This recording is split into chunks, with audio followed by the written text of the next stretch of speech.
Hello everyone. जैसा कि आप लोग जान रहे हैं कि सॉलिड स्टेट चैप्टर के बारे में हम लोग पढ़ रहे हैं और इसमें हमने आपको दोष के बारे में, डिफेक्ट के बारे में बता दिया। जब हम आपको डिफेक्ट के बारे में बता रहे थे तो हम लोगों ने last heading metal access defect, धातु अधिकता दोष पढ़ा था। अर्थात हम किसी भी तरीके से धातु यानी कि धनायन यानी कि इंग्लिश में कैटायन के पार्ट को बढ़ा रहे थे। आज का जो हमारा टॉपिक है वह है धातु न्यूनता दोष। धातु न्यूनता दोष इंग्लिश में कहते हैं मेटल डेफिशिएंट डिफेक्ट। धातु न्यूनता दोष, मेटल डेफिशिएंट डिफेक्ट। अभी तक हमने क्या पढ़ा था? धातु अधिकता पढ़ा था। आज का जो हमारा टॉपिक है वह है धातु न्यूनता। तो फिर से हम लोग वही टॉपिक के थ्रू शुरू करते हैं कि धातु न्यूनता दोष। मान लीजिए कोई एक यौगिक हमने ले लिया ए और बी, क्योंकि आप चित्र बना रहे हैं, आयनिक यौगिक ले रहे हैं, आयनिक कंपाउंड ले रहे हैं, तो इसमें हमने एक कंपाउंड ले लिया ए और बी। आपको क्या करना है? धातु न्यूनता करना है, मतलब धातु को कम करना है, मेटल को डेफिशिएंट, मेटल की डेफिशिएंसी पैदा करनी है। तो ए और बी में हमने आपको उस दिन भी बताया था कि ज़्यादातर जो ए होता है वह पॉजिटिव होता है, धनायन होता है, और जो बी होता है वह ऋणायन होता है, निगेटिव होता है। यहाँ पर जब ए और बी में आप मेटल की कमी करने की बात कहेंगे तो ए की कमी करेंगे, यानी कि धातु न्यूनता दोष में आप किसकी कमी करेंगे? ए की कमी करेंगे। और ए की कमी दो तरीकों से हो सकती है, या तो ए को निकाल दिया जाए या बी को बढ़ा दिया जाए। ध्यान दीजिए, धातु न्यूनता दोष फिर से हम बताने जा रहे हैं। धातु अधिकता के बारे में हमने आपको बता दिया था। धातु अधिकता में हमने कहा था कि आपको धातु ज़्यादा करनी है, यानी कि ए को ज़्यादा करना है। ए को ज़्यादा करना है तो वहाँ बी निकालते थे या कहीं से ए को ले आते थे। लेकिन यहाँ पर जो आपकी नेक्स्ट हेडिंग है वह है धातु न्यूनता दोष, मेटल डेफिशिएंट डिफेक्ट। हमने एक कंपाउंड लिया ए और बी, इसमें हमने कहा कि जो ए होता है वह धनायन होता है यानी कि मेटल होता है, बी जो होता है वह ऋणायन होता है यानी कि नॉन मेटल होता है। तो हमको ए की कमी करनी है, तो ए की कमी करने के दो रास्ते हैं, या तो ए को निकाल दो तो ए अपने आप कम हो जाएगा, या तो बी को बढ़ा दो तो ए कम हो जाएगा। तो मैं धातु न्यूनता दोष के करने के दो उपाय, या तो ए को निकाल दिया जा। ए को निकालने का मतलब है ए क्या है? धनायन। धनायन को निकाल दिया जाए यानी कि धनायन रिक्ति, इंग्लिश में कहेंगे कैटायन वैकेंसी। कैटायन वैकेंसी करके हम लोग क्या कर सकते हैं? धातु न्यूनता दोष कर सकते हैं। या बी को बढ़ा दे यानी कि कहीं से एक्स्ट्रा एनायन ले आए, एक्स्ट्रा एनायन यानी कि ऋणायन को लाकर। ध्यान से समझिए, धातु न्यूनता दोष में वह दोष जिसमें हम बाहरी पदार्थों के द्वारा धातु को कम करते हैं। The defect by which outer particles helps to deficients the metal in any crystal, that defect is known as metal deficient defect. हमने इसमें बताया ए बी है तो ए को कम करना है।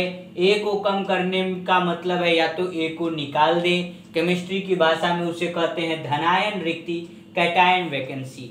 या ए को कम करना है तो दूसरा रास्ता है बी को बढ़ा दें। बी को बढ़ाने को केमिस्ट्री की भाषा में कहते हैं एक्स्ट्रा एनायन आकर्स इन एनी क्रिस्टल, या हिंदी में ऋणायन को बाहर से क्रिस्टल के अंदर लाना। तो धातु न्यूनता दोष को समझने के लिए हम सबसे पहले एक क्रिस्टल बना लेते हैं, A plus B minus, A plus B minus, A plus B minus A+ B- A+। ये हमारा क्रिस्टल हो गया। इस क्रिस्टल में देखिए सारे कण जो होंगे वो अपनी जगह पर होंगे, यानी कि ये कैसा क्रिस्टल है, आदर्श क्रिस्टल। हमने एक आदर्श क्रिस्टल ले लिया।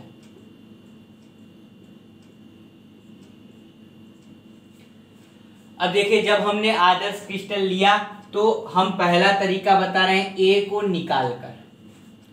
निकाल कर हम कहीं से भी कोई ए को निकाल लें। ए क्या हो गया, धनायन रिक्त हो गई, मतलब कैटायन वैकेंसी, ए निकल गया। अब इसमें क्या होगा, अब इसमें देखिए धातु कम हो गई, ए निकलने का मतलब क्या है, धातु कम हो गई। लेकिन ये इलेक्ट्रिकल बैलेंस नहीं है, पॉजिटिव और निगेटिव चार्ज इसमें बराबर नहीं। तो वह चार्ज बराबर करने के लिए हम किसी भी A+ को 2+ में बदल देंगे। जैसे आपने सुना होगा कि जो आयरन होता है इस पे 2+ भी होता है और 3+ भी होता है। मान लीजिए 2+ वाला यौगिक है, इसमें से तो हम Fe2+ को निकाल रहे हैं और उसकी जगह पे कोई बढ़ी हुई वेरिएबल वैलेंसी वाले तत्व को ला करके रख दे रहे हैं। ऐसा हो सकता है, जिससे आपकी विद्युत उदासीनता, इंग्लिश में इलेक्ट्रिकल न्यूट्रलिटी बनाई रखी जा सकती है, मेंटेन की जा सकती है। फिर से समझिए, धातु न्यूनता दोष में धातु को कम करना है। धातु को कम करने के दो तरीके हैं, या तो धातु को निकाल दो या तो अधातु को ले आओ। धातु को निकालते कैसे हैं, तो हमने बताया कि जो यौगिक है उसमें से धातु को निकाल दो। निकाल दोगे तो यहाँ पे पॉजिटिव और निगेटिव चार्ज गड़बड़ा जाएगा, डिस्टर्ब हो जाएगा। उस चार्ज को मेंटेन करने के लिए कोई भी एक वेरिएबल वैलेंसी वाला तत्व ले आएंगे, क्योंकि हमने देखिए 1+ हटाया तो 2+ हो गया। किसी एक जगह होगा, बाकी सब जगह एक ही प्लस वाला है। क्योंकि हमने एक को हटाया इसलिए चार्ज को बढ़ा देते हैं, इसलिए A+ की बजाय हम लोग क्या कर देते हैं, 2+ कर देते हैं। आपको नोट्स में भी हमने समझाया। तो धातु न्यूनता दोष को हम लोग इस तरीके से, पहला एक तरीका हमने बताया कि इस तरीके से हम लोग कर सकते हैं, जिसमें हम लोगों ने कैटायन वैकेंसीज के बारे में बताया। लेकिन इसका जो दूसरा तरीका है ना, कि कहीं से एक ऋणायन को ले आओ। मान लीजिए यहाँ पर क्या था, एक आदर्श क्रिस्टल बनाया और दूसरा तरीका इसका अप्लाई करने लगे कि कहीं से ऋणायन को ले आए, तो यह दूसरा तरीका पॉसिबल ही नहीं है, कट जाएगा। कहीं से ऋणायन को आप नहीं ला सकते। प्रश्न कभी कभी पेपर में पूछा जाता है कि धातु न्यूनता दोष में बाहर से ऋणायन को अंतरकाशी स्थल पर क्यों नहीं ला सकते। In metal deficient defect anion can not be placed at interstitial site, Y.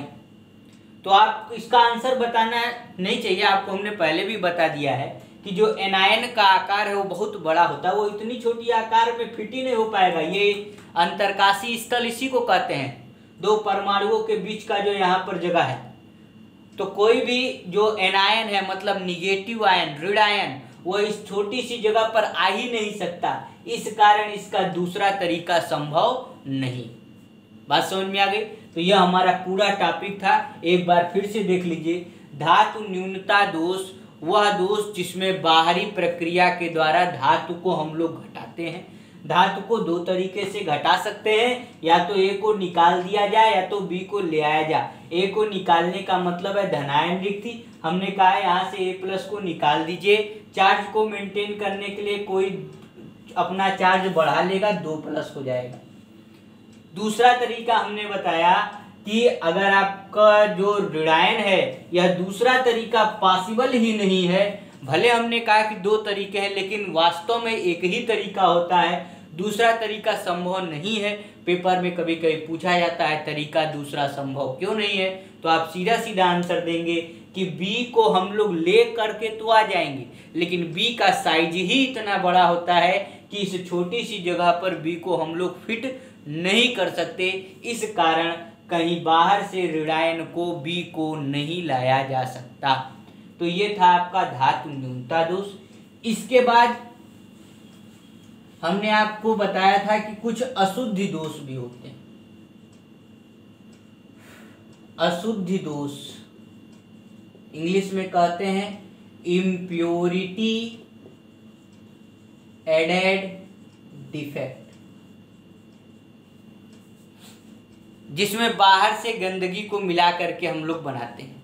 यह जो अशुद्धि दोष हैं, पहले तो इसकी परिभाषा एक लाइन में समझ लीजिए। वह दोष जिसमें बाहरी पदार्थों को डोपिंग की प्रक्रिया द्वारा मिलाया जाता है उसे हम लोग इम्प्योरिटी एडेड डिफेक्ट अशुद्धि दोष कहते हैं।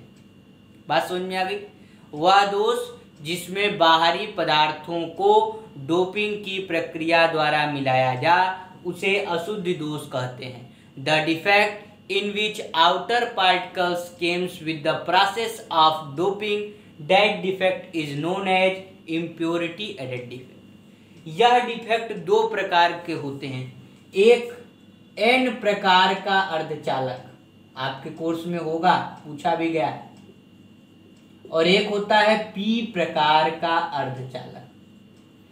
ये फिजिक्स में भी है, इंग्लिश में कहते हैं एन टाइप सेमीकंडक्टर,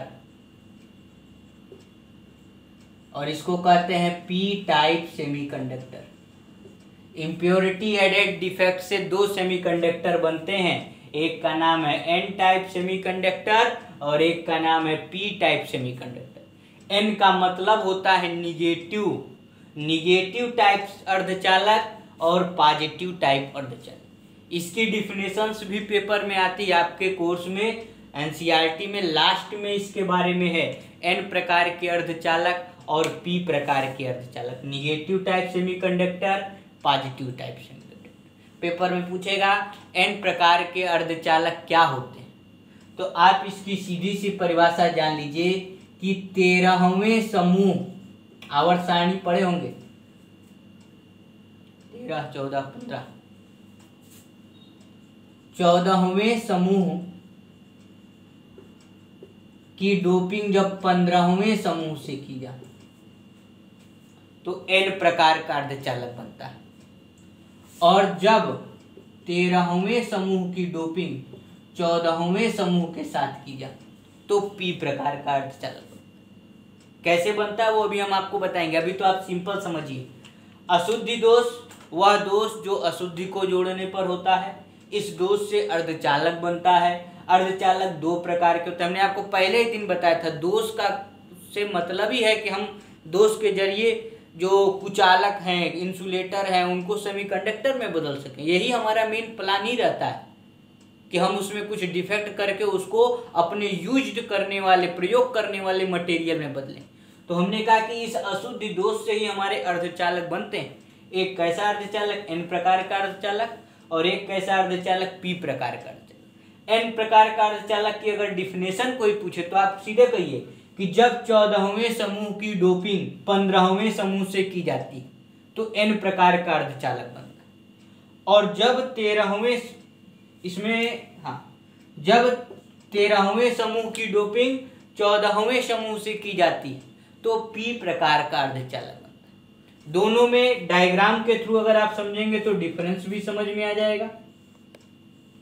हमने 14वां समूह बनाया, एक मिनट इधर बनाते हैं।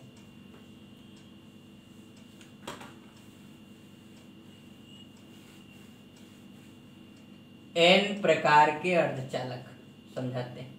एन में क्या होता है, 14वें की डोपिंग 15वें के साथ की जाती है। हमने एक क्रिस्टल बनाया, 14वां समूह, आवर्त सारणी पीरियोडिक टेबल में 14th ग्रुप में एक तत्व होगा सिलिकॉन। मेनली जो अर्धचालक होते हैं 14वें समूह के ही बनते हैं, सिलिकॉन, जर्मेनियम इत्यादि। सिलिकॉन हमने यहाँ लिखा, सिलिकॉन, सिलिकॉन का हम क्रिस्टल ले रहे हैं।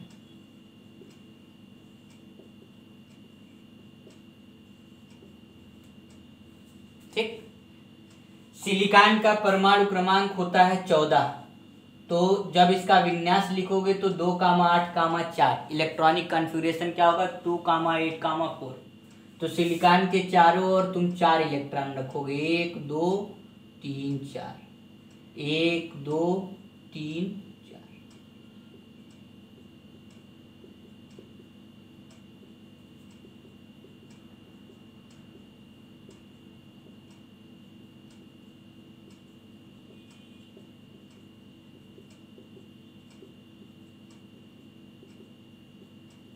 सिलिकॉन के चारों ओर हमने 4 इलेक्ट्रॉन रख दिए।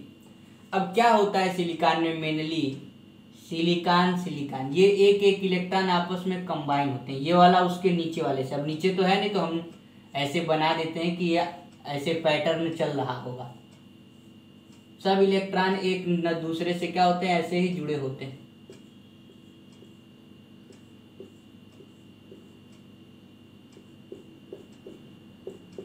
जैसे ए और बी में अभी हम लोग बना रहे थे, उसमें भी सब ऐसे ही जुड़े थे। ये सिलिकॉन होता है। टीवी वगैरह के जो पीछे जो मदरबोर्ड होता है मेनली इसी से बनता भी है। सिलिकॉन का हमने बना दिया क्रिस्टल। यह है 14वें समूह का क्रिस्टल। और अभी यह क्या है, कुचालक है। इसमें हम क्या करेंगे, डोपिंग कराएंगे और इस 14वें समूह में एक 15वें समूह वाला लेकर के आएंगे, 15th ग्रुप वाला लेकर। 15th ग्रुप में फास्फोरस होता है। इसका होता है इलेक्ट्रॉनिक कॉन्फ़िगरेशन 2,8, 5 15। तो इस सिलिकॉन में यहाँ से सिलिकॉन को हटा करके वैज्ञानिक क्या लगाएंगे, फास्फोरस। और फास्फोरस के पास कितने इलेक्ट्रॉन हैं, 5। 4 तो इसके बॉन्ड हो गए और एक इलेक्ट्रॉन क्या हो गया फास्फोरस का, यह एक इलेक्ट्रॉन हो गया खाली, वैकेंट। अभी सिलिकॉन था तो चारों बॉन्डिंग बने थे, कुछ हो ही नहीं रहा था। लेकिन जैसे ही इसकी हमने डोपिंग की, एक इलेक्ट्रॉन क्या हो गया, इसका खाली हो गया। और आपने क्लास 10th में पढ़ा है कि विद्युत धारा, इलेक्ट्रिसिटी को बहने के लिए, फ्लो करने के लिए इलेक्ट्रॉन चाहिए। और वह इलेक्ट्रॉन यहाँ क्या हो गया, मिल गया। और जैसे इलेक्ट्रॉन मिला तुरंत इस सिस्टम से क्या करने लगेगा, करंट बहने लगेगा। और अभी तक इलेक्ट्रॉन नहीं मिल रहा था, सिलिकॉन था तो इलेक्ट्रॉन नहीं मिल रहा था, ये इंसुलेटर का काम कर रहा था। लेकिन जैसे ही इसकी हमने डोपिंग कराई, इसमें एक इलेक्ट्रॉन खाली हो गया और इस कारण इसमें करंट बहने लगी, यह अर्धचालक हो गया। इसे कहते हैं एन प्रकार का अर्धचालक, एन टाइप सेमीकंडक्टर। और यहाँ एक इलेक्ट्रॉन खाली हो रहा है, इलेक्ट्रॉन पे माइनस का चार्ज होता है, इसीलिए इसे एन टाइप कहा जाता है। एन का मतलब होता है निगेटिव, निगेटिव का मतलब ऋणायन। बात समझ में आ गई। तो अगर निगेटिव की बात करें तो आप परिभाषा में कहेंगे कि when 14th group doped with 15th group then its one electron are vacant, this electron helps to flow electric current, that type of semiconductor is known as n type semiconductor। जब 14वें समूह की डोपिंग 15वें समूह से कराई जाती है तो एक इलेक्ट्रॉन खाली हो जाता है। इसी एक इलेक्ट्रॉन की मदद से विद्युत धारा बहती है। इसे एन प्रकार का अर्धचालक कहते हैं। तो ये आपका हो गया एन प्रकार का अर्धचालक। 3 नंबर में परीक्षा में आता भी है, तो ध्यान से पढ़ेंगे। इसके बाद आपका होता है पी प्रकार का अर्धचालक। डायग्राम देख लिए, डायग्राम बनाना रहेगा पेपर में।